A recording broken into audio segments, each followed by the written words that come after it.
at last. They found themselves in a small town. And in the small town they saw a crowd gathered round a royal herald. And the herald announced, "Oh yay, oh yay, oh yay! Let it be known, the King of France is dying, and the Queen is offering 10 bags of gold to any person who can cure him." That's the job for us. "What do you mean?" We'll go there, we'll cure the king, and we'll get the 10 bags of gold. "But I don't know anything about doctoring, do you?" Oh, don't worry about that, we'll be fine when we get there. And they walked over hills, hillocks and thorny knolls, by hermits' caves where the prayer bell tolls, by green valley, mountain and moor, by rich manors and hovels poor, by shimmering lochs and singing streams, by fairy rods and plain of dreams, away and far away, far further than I could tell you, Twice further than you could tell me. and 10 times further than anyone else could tell us. Until at length and at last they arrived at the castle of the King of France, and they banged on the gates, and the guard looked over and he said, "What do you want?" We've come to cure the king. said the mysterious stranger. "Who are you?" Said the guard. I have here with me the most famous physician in all of Cornwall. What? What are you talking about? It's you I'm talking about. Don't be saying that, I can't do that. Don't worry, we'll be fine when we get in. And the gates were open, and they were taken in for an audience with the Queen. And the Queen said, "You've come to cure my husband." Yes, we can do that for you, no trouble at all. "Well, what do you need?" "Well, what do we need?" Well, what have you got? "I've got all the physicians in the land here. All the medicines and all the herbs. Anything that you should want. You tell me what you need, and I'll have it brought for you." This bloody ad-libbing. Well, we don't need any of that. All we need is a large pot of water put on the fire in the king's bedroom, a large carving knife, and for everyone else to leave the room. And so the blacksmith and the mysterious stranger were taken into the king's bedchamber, and there he was, lying in his bed, near to death. And a large pot of water was brought into the king's bedchamber and put on the fire, a large carving knife, and everyone was ushered out of the room and the doors were locked.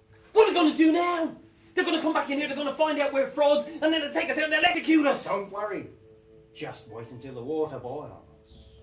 And as the water in the pot began to boil, the mysterious stranger went over to the king's bed, and he cut the king's head from his shoulders.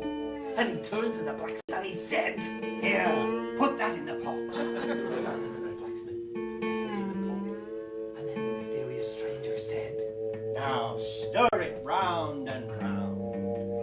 and as the blacksmith began to stir the pot, the mysterious stranger did a strange little dance around the room.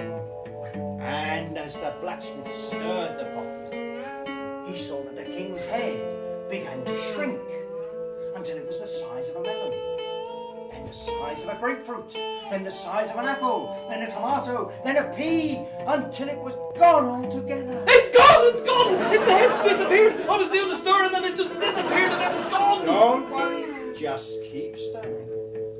And as the blacksmith continued to stir the pot, the mysterious stranger continued his strange little dance around the room. And as he stirred and stirred, he noticed a little black dot appear, which grew to the size of a pea, and then the size of a grape, and then the size of a tomato, then an apple, then a grapefruit, then a melon, until the king's head returned again. And when the king's head had returned to full size, the mysterious stranger took it from the pot, placed it back on the shoulders of the king, and instantly a rosy glow came into his cheeks. The king sat up in bed and said, I feel fine. And then the king got out of the bed, walked over to the doors, opened the doors, and there was the Queen and all the court outside, and they were so overjoyed to see him, and the King and the Queen had a big hug, and everybody was so happy they had a party! Yeah!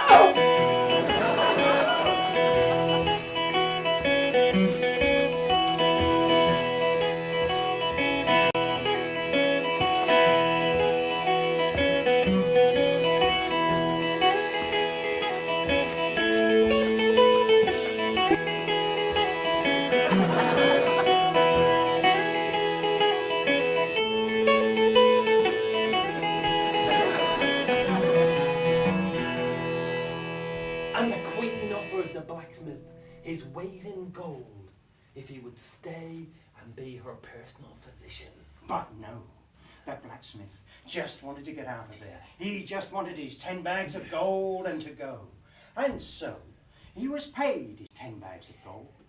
And the blacksmith and the mysterious stranger left the castle of the King of France. Well, they left the castle of the King of France, and they began walking on down the road with the mysterious stranger carrying the 10 bags of gold, and they began their journey back towards Cornwall. And they walked over hills, hillocks and thorny knolls, by hermits' caves where the prayer bell tolls, by green valley, mountain and moor, by rich manors and hovels poor, by shimmering lochs and singing streams, by fairy rods and a plain of dreams, away and far away, far further than I could tell you, Twice further than you could tell me. and 10 times further than anyone else could tell us. Until at length and at last. Over hills, hillocks and mountains steep, through lush green valleys and canyons deep, by shimmering lochs and crystal streams, by fairy rods and the plain of dreams, away and far away,